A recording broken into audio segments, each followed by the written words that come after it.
There is a message from National Treasures. Please check it.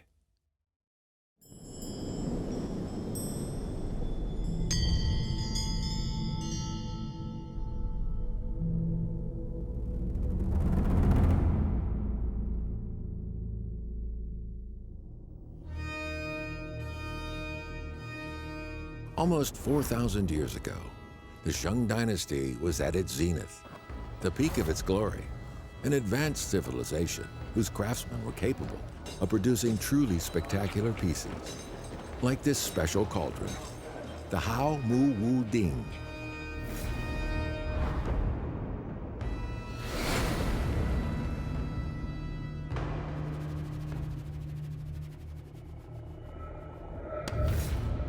Weighing in at almost 900 kilograms, this is truly a humongous cauldron.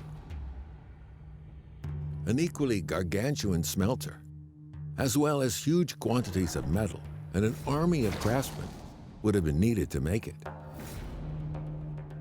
So, how was this amazing piece of metalwork accomplished? Experts disagree.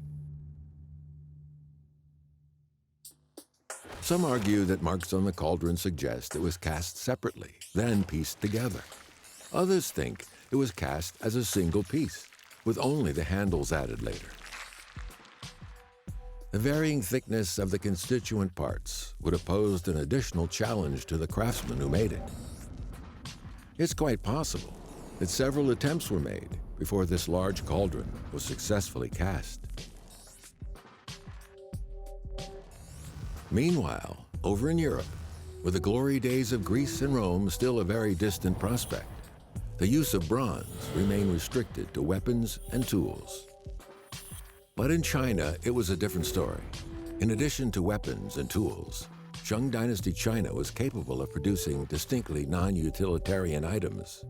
For example, the magnificent cauldrons associated with the sacrificial rituals that were so important in those days. And the bigger they were, the better. But though ritual explains Shang Dynasty China's enthusiasm for big bronze, in general terms, why was the Houmuwu Ding made? Scholars are divided. Most believe it was made for Fu Jing, wife of King Wu Ding. Others, meanwhile, point to its similarity to dings found in the tomb of Fu Hao, another of its wives.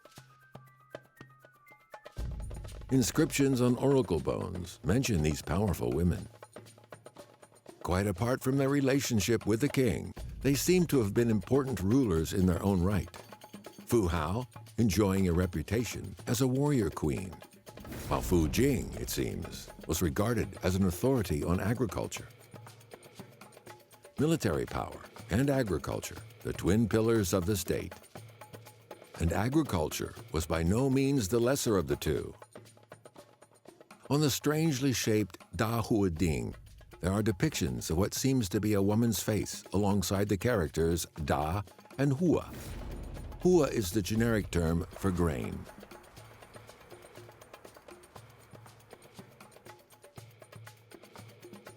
One interpretation is that square cauldrons held grains in rituals performed in honor of the earth, while round ones held meat and were used in rites to honor the heavens.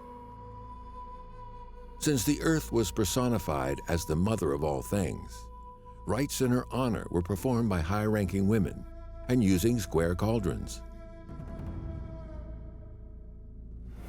Over time, the symbolism of these cauldrons became part of the Chinese national psyche, even to the extent of becoming part of the vocabulary of everyday life. Indeed, the character for ding or cauldron forms an element in many Chinese words, especially those with connotations of nobility and solemnity. And of these sacrificial cauldrons, the Houmuwu Ding, the king of dings, is the mightiest of all, a vessel that still, after 4,000 years, overflows with power and glory of the Shang Dynasty.